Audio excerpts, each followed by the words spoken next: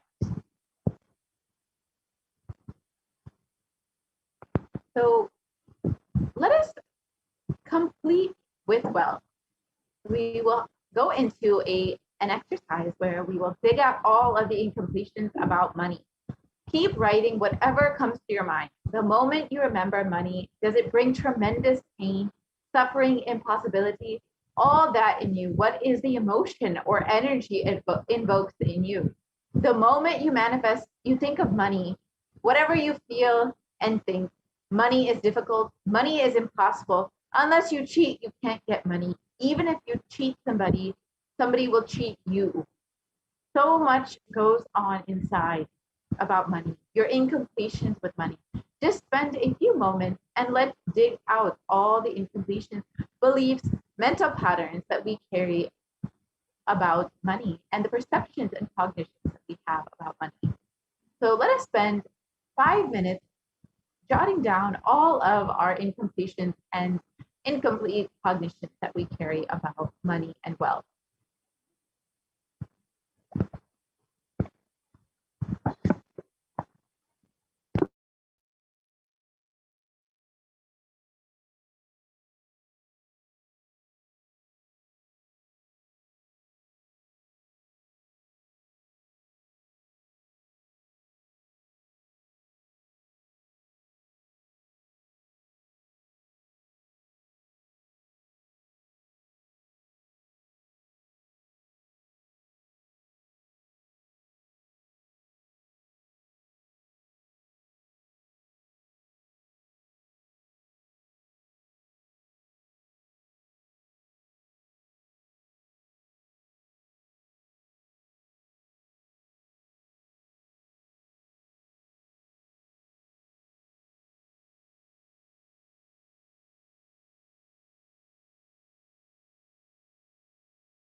So now that we have spent a few moments writing down all of our incompletions with wealth, let us move on to the next part of the exercise.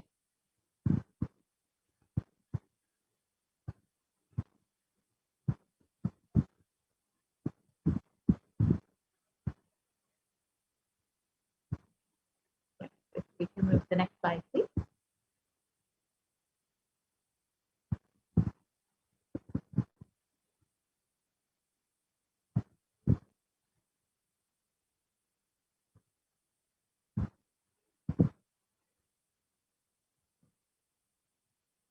Requesting the volunteers to move to the next slide.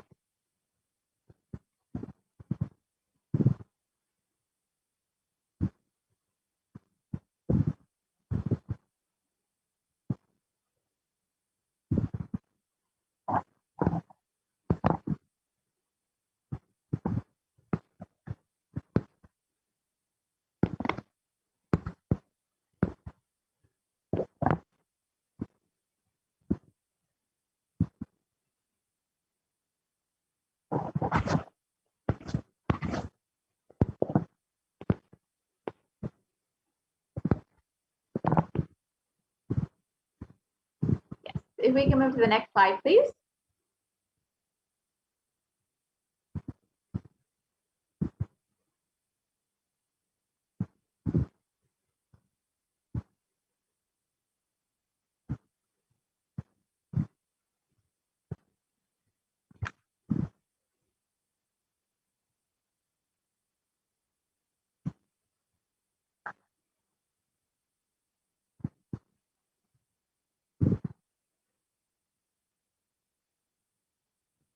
Yes, requesting the volunteer to move to the next slide, please.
Yes, if I can request the volunteer to move to the next slide, please.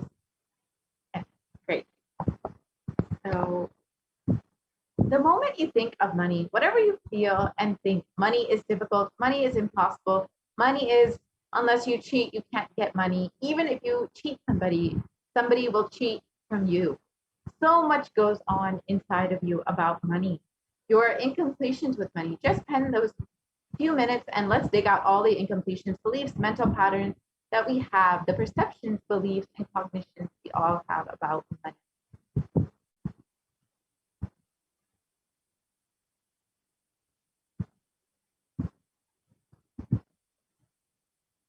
So let us take a few moments to do that.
Now that we have penned down all of our incompletions that we have with money, let us move into the next part of the exercise.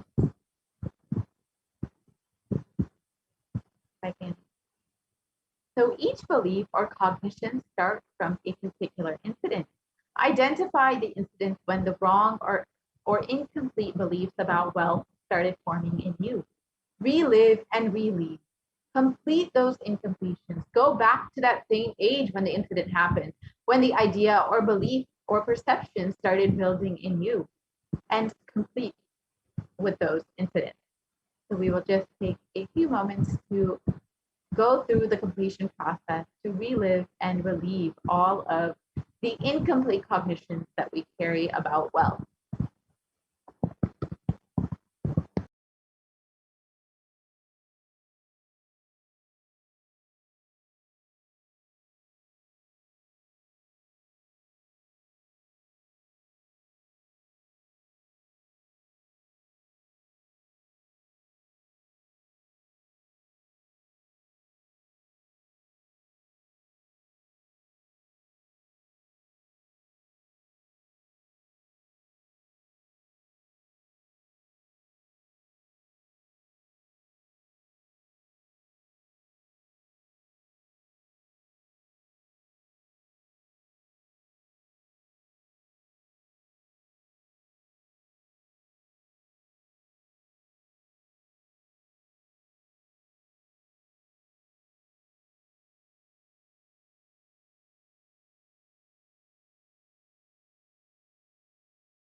Yes, now that we have completed with all of our incompletions surrounding wealth, let us move into the next part of the exercise where we will learn how to manifest wealth in our lives.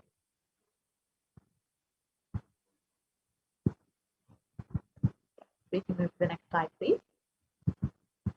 So the second step is to consciously decide what you want to manifest in the next 3 months in the 12th dimension.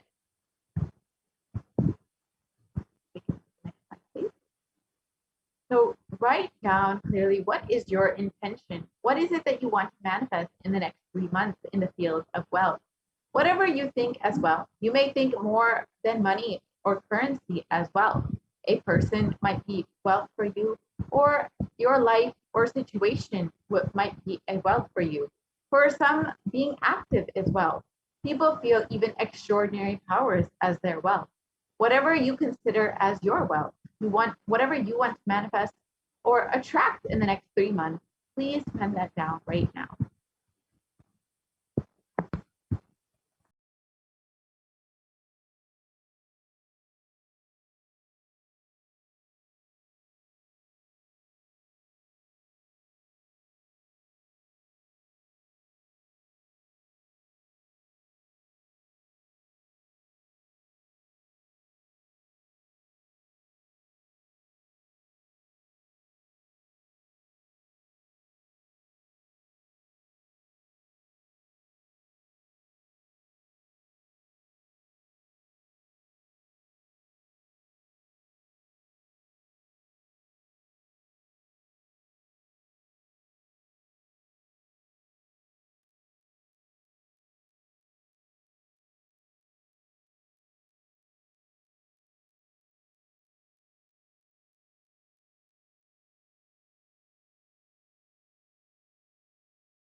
Now we can enter into the next part of the exercise after we have penned down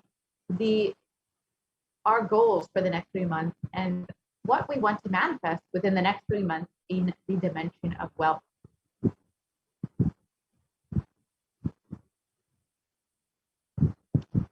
Yes, we can put the next slide, please. So now that we have penned all of this down, let us understand what role Guru has in our lives and why we need Guru's grace to manifest all our intentions and what we want to manifest in, whether in the wealth dimension or in any aspect of our lives.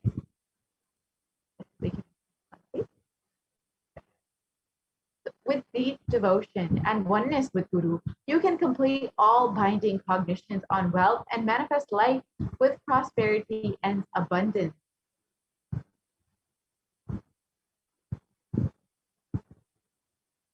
And the Shastra Pramana from the Guru Gita translates as the Shastra Pramana for Guru in the Guru Gita translates as the syllable Gu is darkness and the syllable Ru is said to be light. There is no doubt that the Guru is indeed the supreme knowledge that swallows the darkness of ignorance. And always remember the Guru's form. Constantly repeat the Guru's name given by the Guru. Always follow the Guru's command. Think of nothing other than the Guru.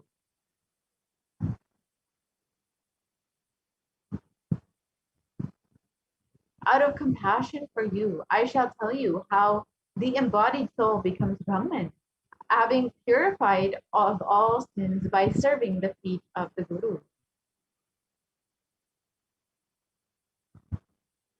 So who is a Guru? The Guru is not a vyakti, a person, as you imagine.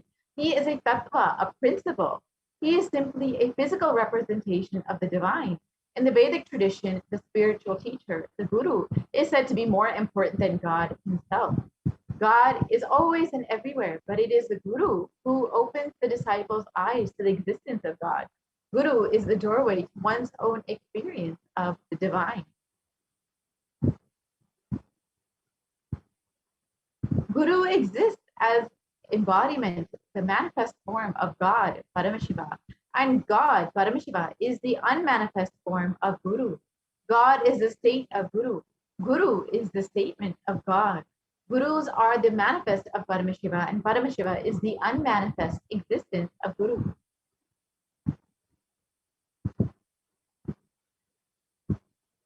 Guru Bhakti is intense, pure existential energy, which can liberate you from all known, unknown, and unnecessary delusions.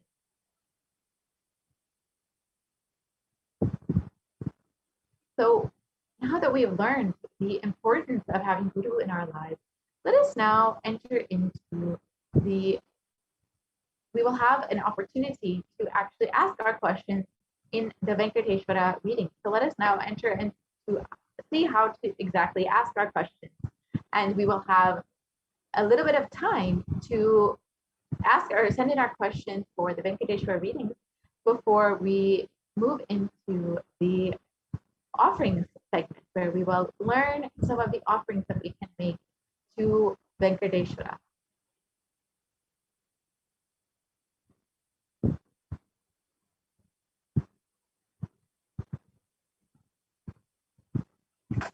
So, with the blessings of the Supreme Pontiff of Hinduism, Jagat Guru Mahasanidan, His Divine Holiness Bhagavan Nithyananda Paramashivam, a group of disciples have been initiated to have Sarupya of Venkateshwara, embodying the grace and form of Venkateshwara. Any question or prayer that is taken to Bhagavan Venkateshwara, and Bhagavan Venkateshwara responds to the initiated disciple.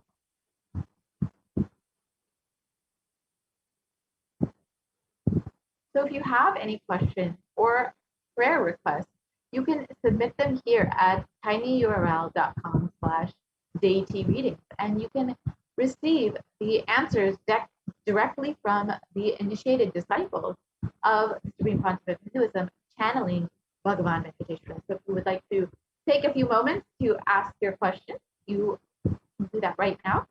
And then we will be entering into the offerings segment, where we will understand some of the offerings that we can make to Bhagavan Venkateshwara and how we can show our gratitude for all the blessings and boons that we've received from Bhagavan Venkateshwara and how we can connect with him more deeply through these various offerings. So if you would like, you can ask any questions right now before we move into the offering segment.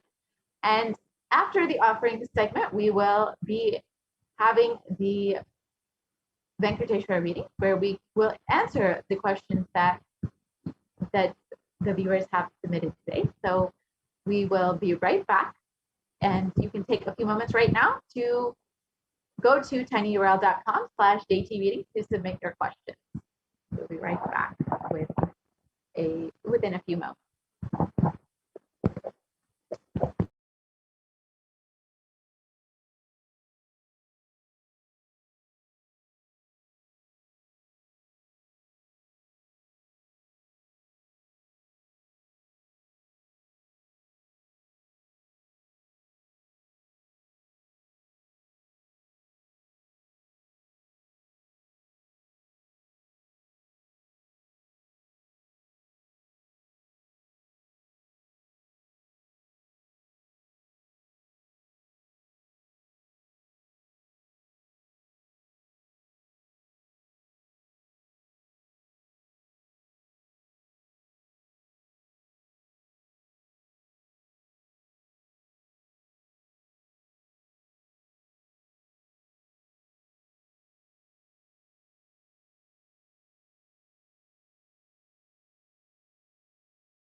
Nithyanandam, welcome back to all of the viewers. Let's now enter into the next segment of today's program. Once again, if any of you would like to have the direct guidance of Bhagavan Venkateshwara himself, then please proceed to the link that is displayed on the slides, that was tinyurl/deity readings, and you can ask your questions to Bhagavan Venkateshwara.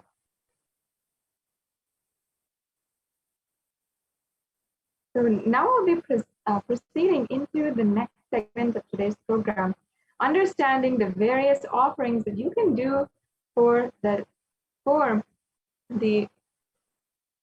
divine being Venkateshwara.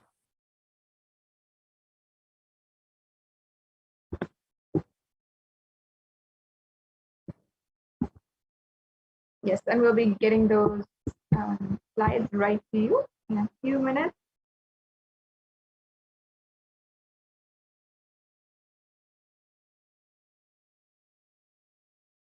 In a few minutes, we'll yes, here we go.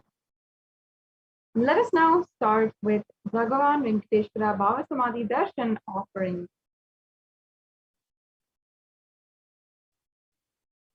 Now, the very first offering that we have is the Nilabudopadi.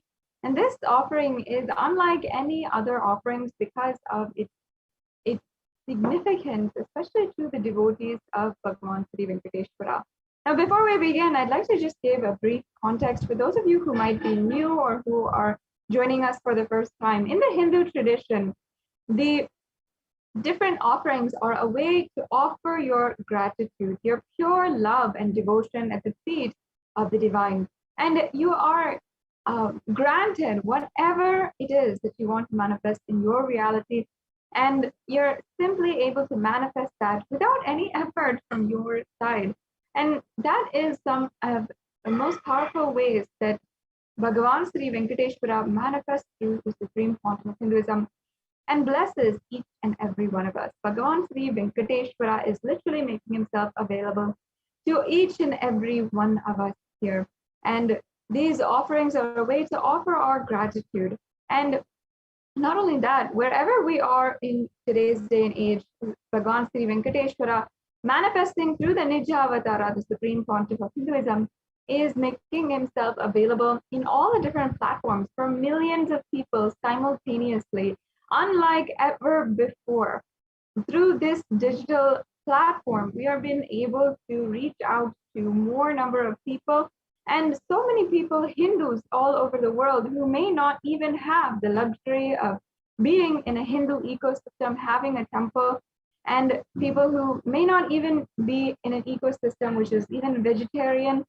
So many people are out there, Hindus, who are practicing Hindus, who cherish the Hindu tradition and are becoming acquainted also to the Hindu tradition through this digital experience and through the Bhava Samadhi Darshan, which the Supreme Pontiff of Hinduism has made available through these social media platforms.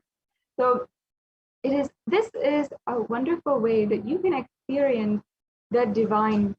And through these offerings, we simply offer our pure love and gratitude at the feet of Bhagavan Venkateshwara. And in the Hindu tradition, it is custom for every different occasion, whether it's our birthdays, our marriages, our anniversaries, or if it is when we're getting a new car, a new business we're starting, or even if we want a certain breakthrough in our lives, if we're searching for something more. These offerings are sometimes the way that you can receive, you can get what you want and manifest that into reality. Many of us are feeling extremely stuck in every direction in our lives at the moment. Perhaps in every direction, whether it is your career, your relationships, your academic career, or anything, you might be facing a huge wall in front of you and unable to find a breakthrough or obstacle. Now is a time that you can experience and you can find the breakthrough that you're looking for lifetimes, even through this Bhava Samadhi Darshan and through these offerings. The offerings are a way that you can instantly, immediately manifest. And these offerings are so valuable. And many of them also are in gold, and later on in the segment, we'll be understanding how these offerings are made and why they're made in gold also. So let us now begin with the first offering, the Niluvu Dopadi. And this tradition is stemming back to the home of Bhagavan Sri Venkateshwara in Tirumala Tirupati temple in Andhra Pradesh.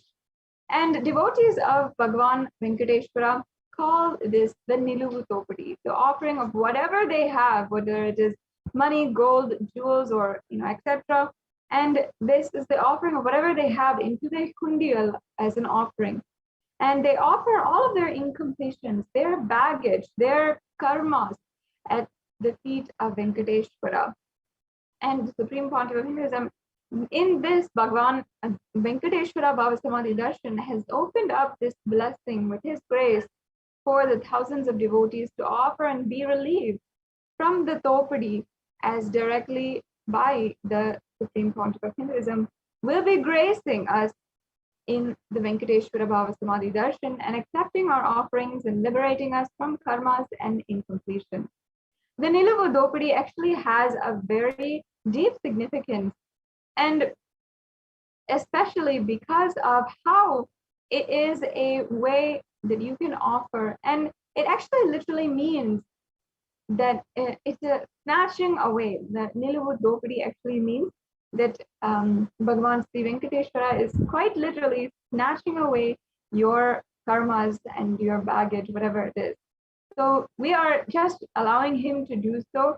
And this is how that breakthrough happens. That's why many times they even offer whatever they have. They just offer the whole thing, and then and they offer it at his feet and just say, Bhagavan, please take care. And the whole offering is in that context. So today you can make this same offering. You can offer any amount that you wish in money, gold, or jewels. And you can basically how this offering goes is you declare how much you want to offer, how much it is, and you'll be able to do so. In the next slides, we'll be showing you how you can proceed with the this offering. The Niluvu Dopadi is a very, very powerful breakthrough offering, which if you are perhaps facing several different circumstances where directly in the field of wealth and finances, you are facing a very severe blockage or obstacle. For example, you have a loan that you've been struggling to pay, or if you are not able to fend for yourself, you're not able to save money without spending it off within just a few weeks, and you just keep going paycheck to paycheck. Or perhaps you're not able to find a job. There's many of you out there, especially during this lockdown, who are finding themselves unemployed, and we're not able to sustain even the economy in this current global economy status. And there's many of us like that as well. And even though society might pose all sorts of reasons as to how this is happening and how it might be impossible to gain a breakthrough in your life, through this offering, you can simply make an offering and simply manifest the breakthrough that you want. And it might be in any sense that you are looking for a breakthrough in wealth and abundance, in the field of wealth and abundance. This is the exact offering to receive the blessings of Bhagavan Sri Venkateshwara. So if you are ready to proceed with the offerings, you can go to tinyurl.com/Venkateshwara-readings. And this is one of the ways that you can begin with this offering today. So here is also the procedure for making this offering. You can also visit tinyurl.com/Venkateshwara offerings to learn more about this procedure and understand it further. Yeah, the next slide, please. So once again, this is the offering of any amount of gold, jewelry, precious gems, currency to Bhagavan Venkateshwara. And the offering of the Niluvu Dopadi removes all the karmas of lifetimes, as by literally dropping the various attachments, we surrender ourselves at the feet of Bhagavan Venkateshwara. Yes, let's go on to the next offering. The next offering we have is the Sankalpa offering. And this is from the Venkateshwara Namavali Padma Puranam. And here we have the verse where it denotes Venkateshwara's all compassionate grace and his most beloved compassionate form as well. Yes, let's go on, please. So the offering of the Sankalpa is an offering of a prayer. It is a prayer that is chanted on behalf of you, and your name is even chanted during the prayer. And it literally, this a powerful mantra has power to literally bless anyone who is offering with all the fruition of your desires and the wishes that you are yearning for.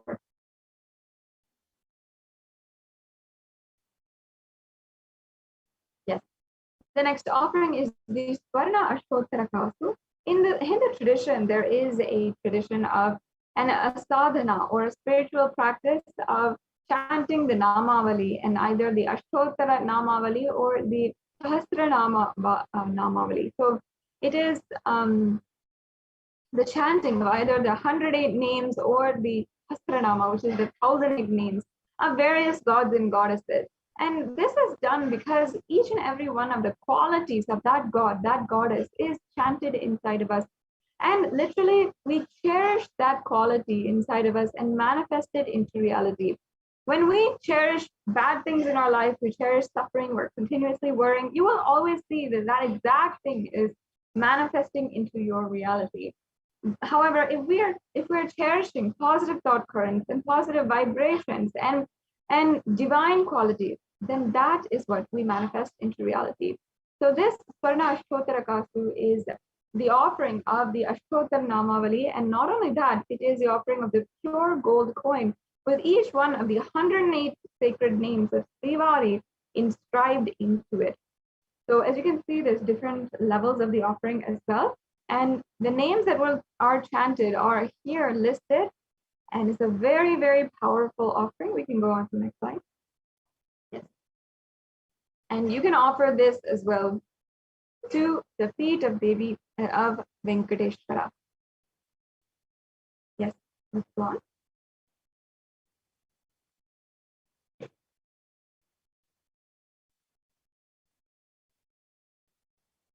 The next offering we have is the Swarna Tulasi Patram.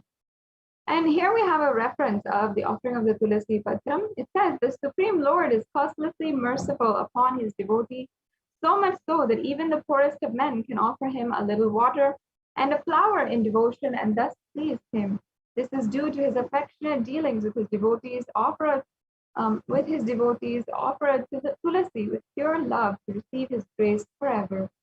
This is a beautiful offering of the Tulasi Patram, and this is a reference from the Bhagavatam, which describes offerings to Bhagavan Vishnu, who simply accepts even the Tulasi Patram, even the leaf of the Tulasi plant,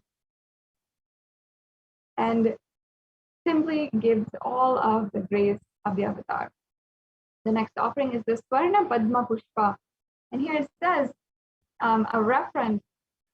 Here it says, if one offers to me with a devotion, a leaf, a flower, a fruit, or even water, I delightfully partake of that article offered with love by my devotee in pure consciousness. You can offer a gold flower to last eternally in the oneness with the avatar. And there's so many different references for the Padma Pushpa, the golden lotus, as well in Sanatana Hindu Dharma. Yes.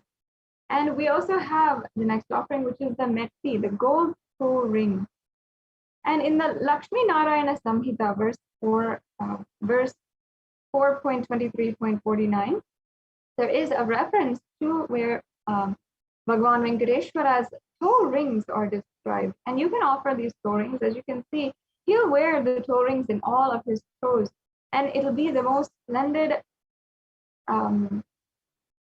description of Bhagavan Venkateshwara. And as he is the Lord of all riches, he displays all of the riches in all of his divine body parts. Yes. Let's go on to the next slide. The offering of abharanas to Vishnu is the jingling anklets on the feet of Vishnu, the abharana for the ankles, toe rings on his feet, the bracelet on his arm, and the abharana on his waist. You can offer this toe ring for Venkateshwara and receive his blessings for longevity and prosperous life.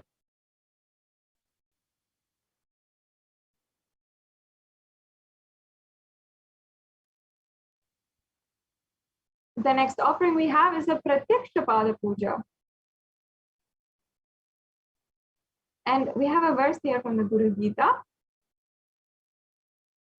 It says, I worship the Guru's 2 feet, which are within the reach of speech, thought, and contemplation, and which have different lusters, white and red, representing Shiva and Shakti. The next slide, please.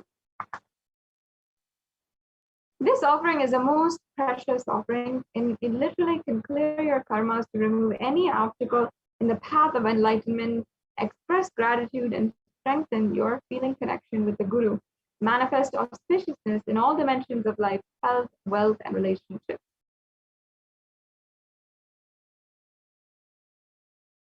The next offering is the Vastra Seva, the offering of sacred clothing to Venkateshwara.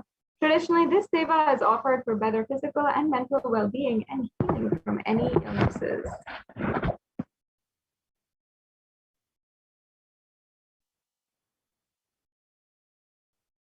And we have the Guru Dakshina, the next offering, which is a tradition. And here we have the verse from the Kularnava Tantra, chapter 12, verse 18, which says, when you are devoted and in oneness, the Guru gives the mantra. Therefore, one should offer wealth and even with his very life, him with devotion. So this Guru Dakshina is an offering of any amount that you feel you can offer at the feet of the Guru and literally be able to receive his blessings. And it is out of gratitude for what all the Guru has given us.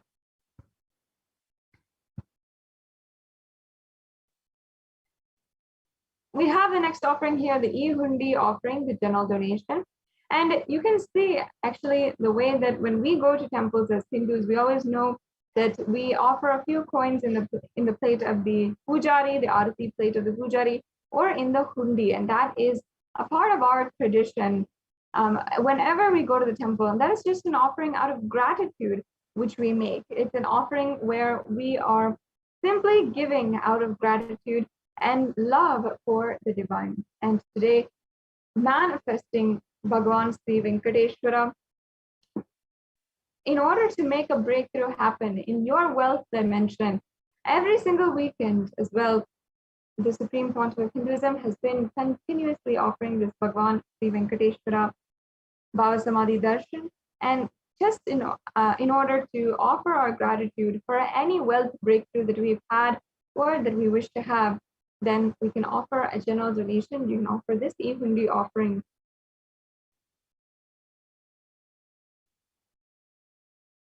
Yes, so here we have a summary of all the different offerings. We have the E-Hundi offering, which again is any amount which you wish. The Niluvu Dopudi, which is any jewelry. So this is, once again, it can be an offering of any kind of jewelry. And again, it is a very auspicious offering and very special to Bhagavan Sri Venkateshwara. The next offering we have is the Sankalpa chanting. And then we have the Swarna Ashtottara Kastu, the Swarna Tulasi Patram, the Swarna Padma Pushpam, the Metti, the golden toe ring, the Pratyaksha Pada Puja, and the Vastra Seva. So as you can see, we have many different offerings, and there's no need to ever feel that you are perhaps insufficient or incapable of making any kind of offering, because we have offerings of various levels. And also we have options if you want to make a substantial offering and you really want to offer something which might be out of your scope as on now, you can still start to manifest this offering and work towards it however you want, and still take a step today to make this offering.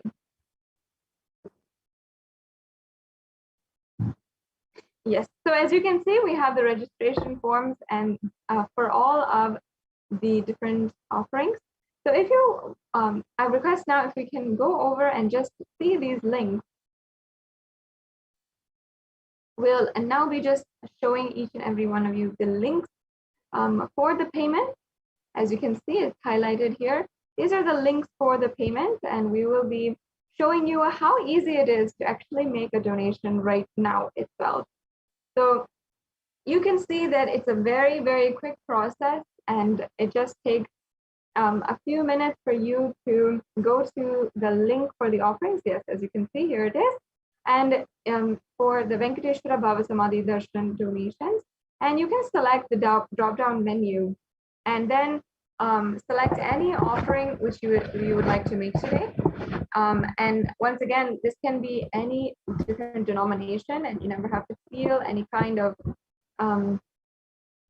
of insufficiency, incapability, or impossibility.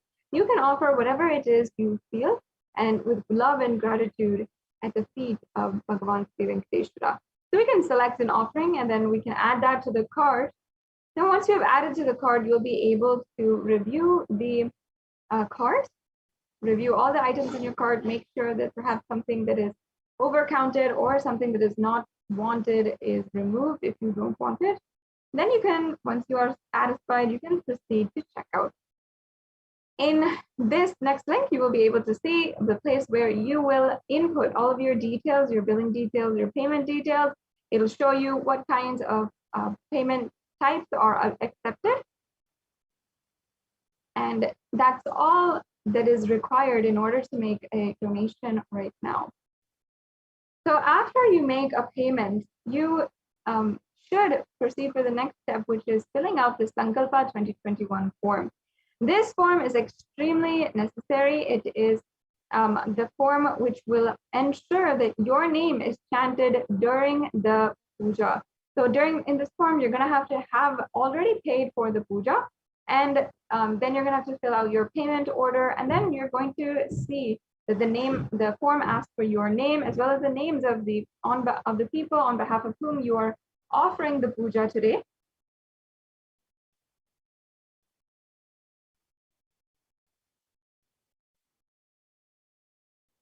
Yes, so as you can see, it's a very simple offering, and you can simply just press submit to make this to submit this form. Once again, it's a very important form. It's a mandatory form. After you've made the payment, you have to fill out this form in order for your names to be chanted. And this is the way that the blessing of the puja and all the good punya is associated to your name. So next, also, if you are interested in making the offering today, perhaps you might not be ready to make a payment, but you are interested and this has piqued your interest, I request each and every one of you who relate to this, go to the Bhava Samadhi Darshan registration form. And here you can see the form. This is what it looks like. Again, this is a very quick form, just a few questions, and you can also declare what offering you would like to manifest as well. And that's it for this process in making sure that you are making your intention. Even if you perhaps cannot make a payment today immediately, then I highly suggest that you go ahead and take the first step in making an offering. Because of course, I'm sure every single one of you wants to make an offering today. And you'd like to, even if at some point want to manifest that ultimate surrender and oneness with the avatar. So we have another option also, the e-hundi offering. And this offering is through the YouTube Super Chat. So first, if we can show the viewers that. The YouTube Super Chat is a new feature, or I say relatively new feature on YouTube, where in the live chat option, if you are a member of Kailasa's HDH Nithyananda YouTube channel, then you can make a donation. So as you can see, this is the live feed coming from YouTube. Many of you are subscribed there. And first of all, you have to be a member to join. So next to the channel name, you're going to see Kailasa's SPH Nithyananda channel name, and then you're gonna press join. And once you have pressed join, please go to, you can be able to see the $sign, yes, as you can see in the right-hand corner. And then you can press on super sticker or super chat. And if you press on super chat, you can adjust the amount that you'd like to donate. You can donate with credit card, PayPal, or with debit card today. and it has slightly flexible options for anyone who wants to make a payment. And another thing is, another beautiful offering you can do is a sticker that you want to offer. So if there's a live darshan going on, or during the live darshan, you can always send your love through a very precious sticker that we have here in order to make an offering. So as you can see, this is the way that you can make the offering. And thank you so much to all of those of you who have donated and who are donating right now. And this e-hundi offering is a very beautiful offering to offer your gratitude at the feet of Bhagavan Sri Venkateshwara. So once again, now we'll be proceeding into the next segment in today's program.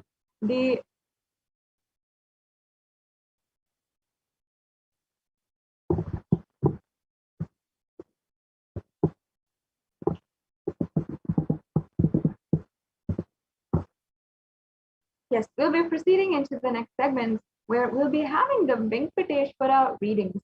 Now, as we just previously had introduced, the Venkateshwara readings are a way that you can literally ask for the blessings of Bhagavan Sri Venkateshwara, who is manifesting through a disciple of the Supreme Pontiff of Hinduism, initiated disciple of the Supreme Pontiff of Hinduism, to manifest Bhagavan Sri Venkateshwara himself, directly connect to Bhagavan Venkateshwara and answer the prayers of devotees, and literally bless them with any of the blessings that they want, whether it is a breakthrough in their financial career or anything that has to do with wealth and abundance in their life. So now we'll be proceeding to that very shortly. And I request if we can just show this slide, we can briefly introduce, and also any one of you who has a question that they want to ask to Bhagavan Sri Venkateshwara today, you can go ahead and ask now. Take a few minutes and ask now the questions. We can just project this slide with the link for the Bhagavan Sri Venkateshwara readings.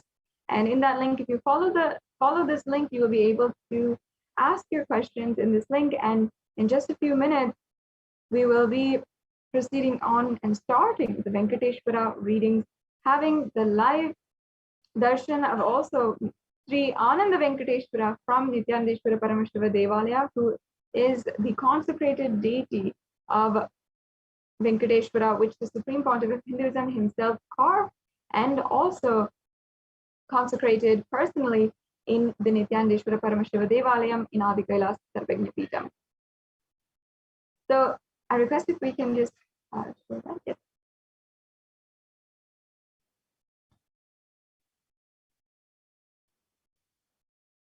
So as you can see, this is the link for all of you who want to ask a question directly to Bhagavan Sri Venkateshwara today.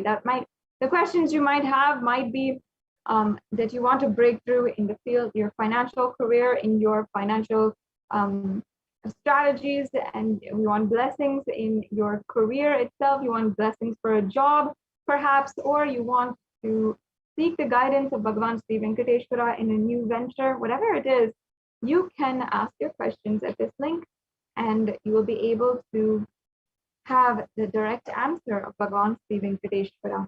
So there is a brief video in the next slide. Let us now watch that video of, as we are preparing for the Bhagavan Venkateshwara readings, let's watch the darshan of the Supreme Pontiff of Hinduism and Venkateshwara.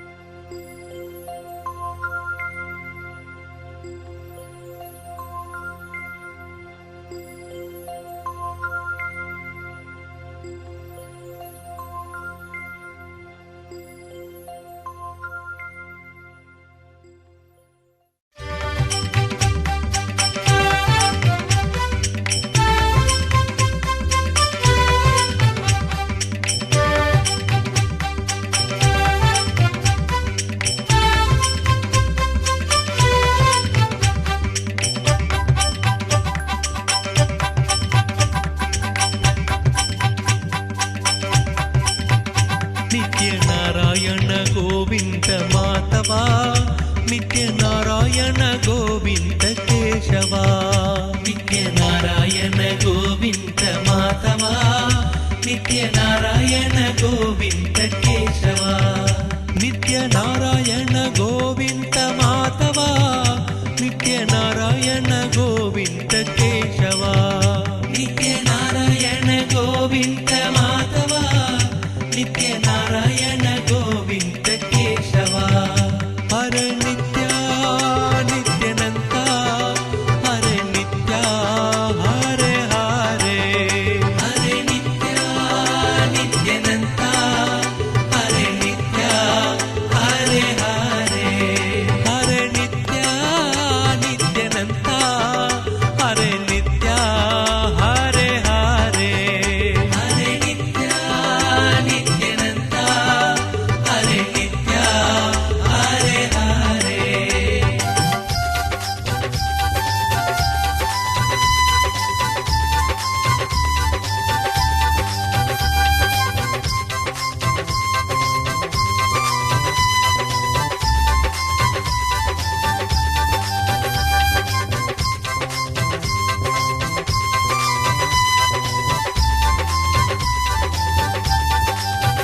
ನಿತ್ಯ ನಾರಾಯಣ ಗೋವಿಂದ ಮಾಧವ, ನಿತ್ಯ ನಾರಾಯಣ ಗೋವಿಂದ ಕೇಶವ.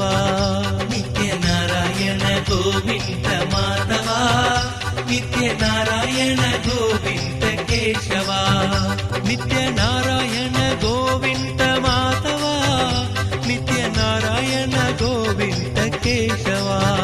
ನಿತ್ಯ ನಾರಾಯಣ ಗೋವಿಂದ ಮಾಧವ, ನಿತ್ಯ ನಾರಾಯಣ ಗೋವಿಂದ ಕೇಶವ.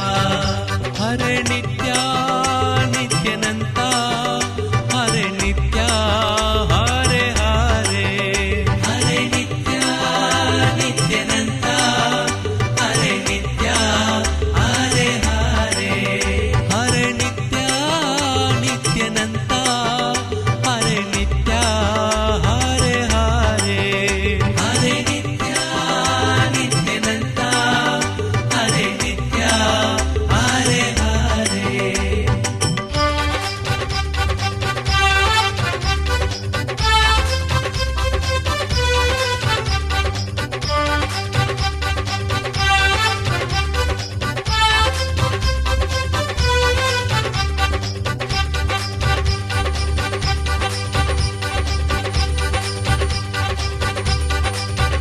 ನಿತ್ಯ ನಾರಾಯಣ ಗೋವಿಂದ ಮಾಧವ, ನಿತ್ಯ Narayana Govinda Keshava.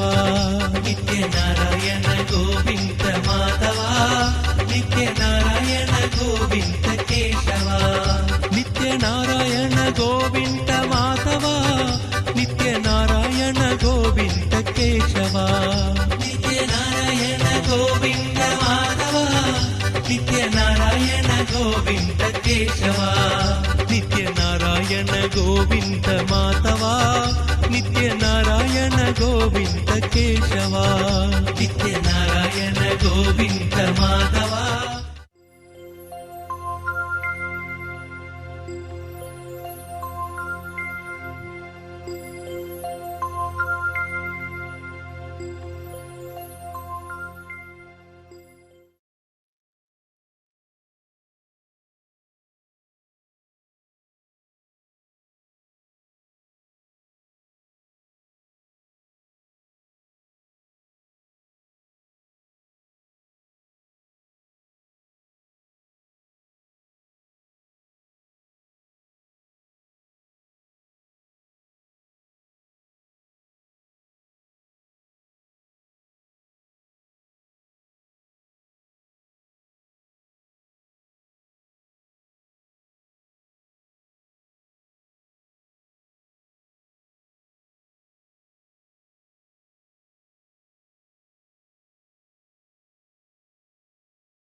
What I mean by the word Kailasa, listen intensely.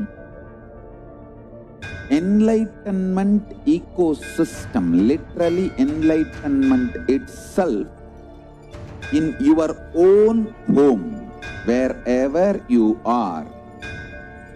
If you cannot come to Kailasa, it's okay. Kailasa can come to you. Kailasa coming to you is Kailasa.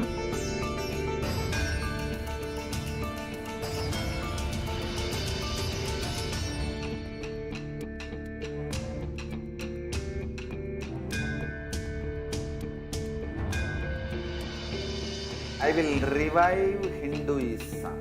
I am a Hindu revivalist, not by any revolution, but by evolution.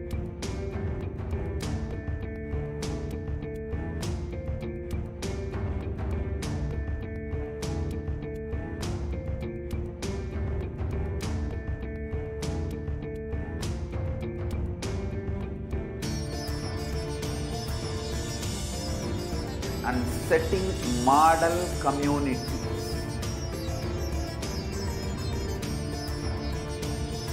Kailasas, enlightenment ecosystems, Sarvanya Pitas all over the world.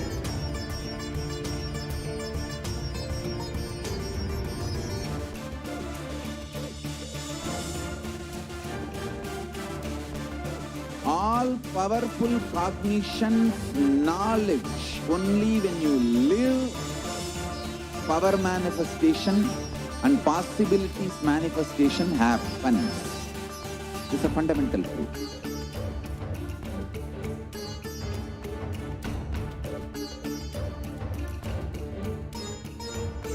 Hinduism cannot live exclusively as one sampradaya. No. All sampradayas of Hinduism is an ecosystem.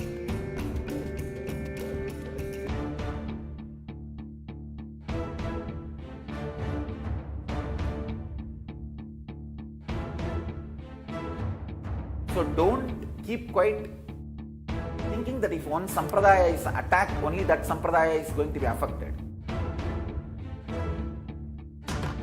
All of us are ecosystems.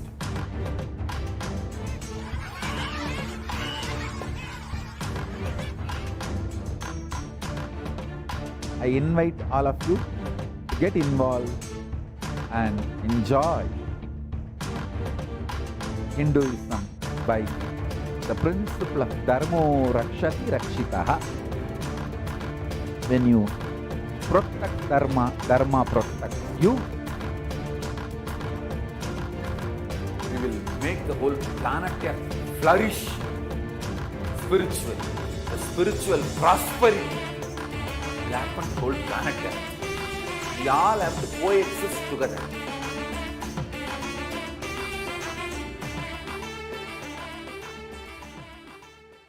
Just be alive for next 3 years. Don't die within next 3 years.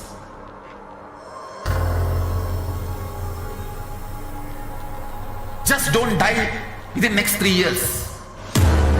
Be alive. Somehow be alive. I'm working sincerely.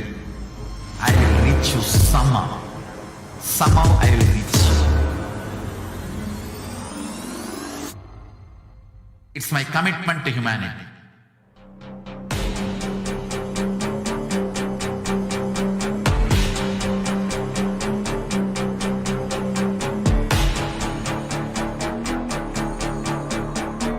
Just don't die within the next 3 years. I will reach you wherever you are, whichever corner of the world you may be. I will reach you with enlightenment. You manifesting the space, state, powers, being, Paramashivoham. It is possible, and it is possible for you.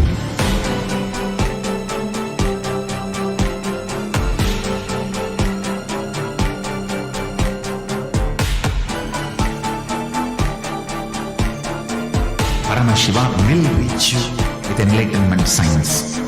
I know he is going to do the job. Just be alive for next 3 years. Nothing else.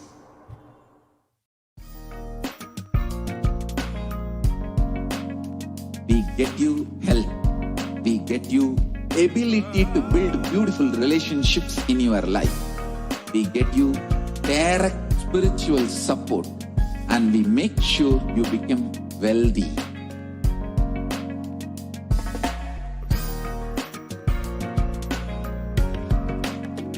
We won't stop giving you just good life. We will literally not stop till you live enlightened life. Manifesting the state of Paramashiva, space of Paramashiva, powers of Paramashiva, being of Paramashiva.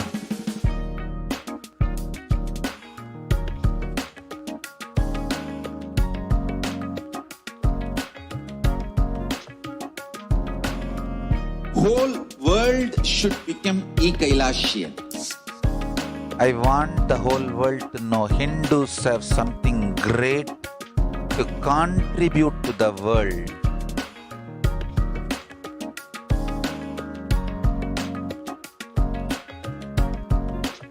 We have something great to contribute to the world. Let us do that.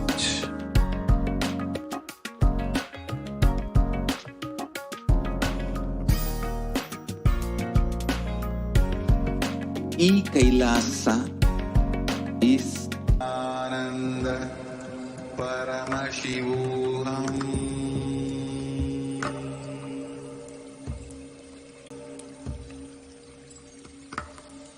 Om Nithyananda Paramashivoham.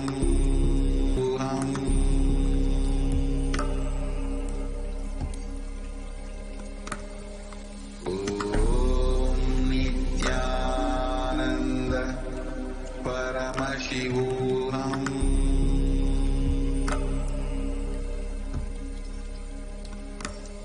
Om Nithyananda Paramashivoham.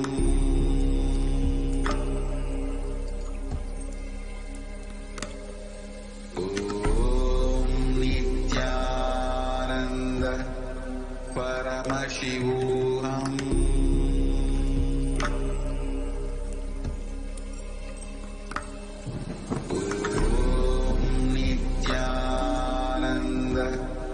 Paramashivoham.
Paramashivoham.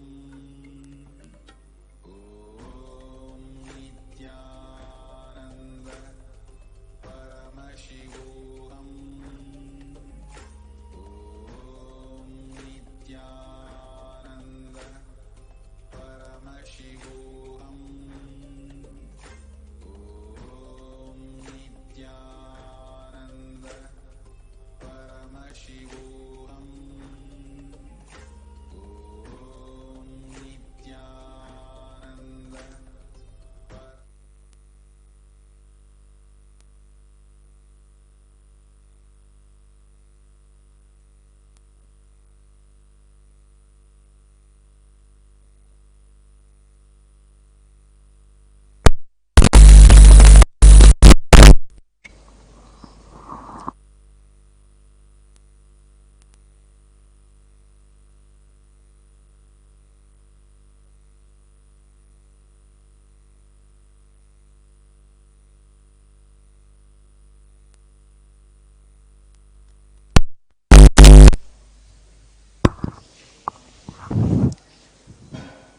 Nithyanandam,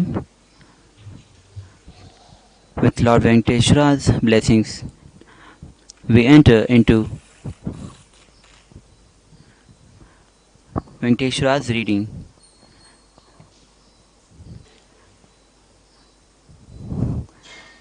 The first question is from Parameshwari Krishnan.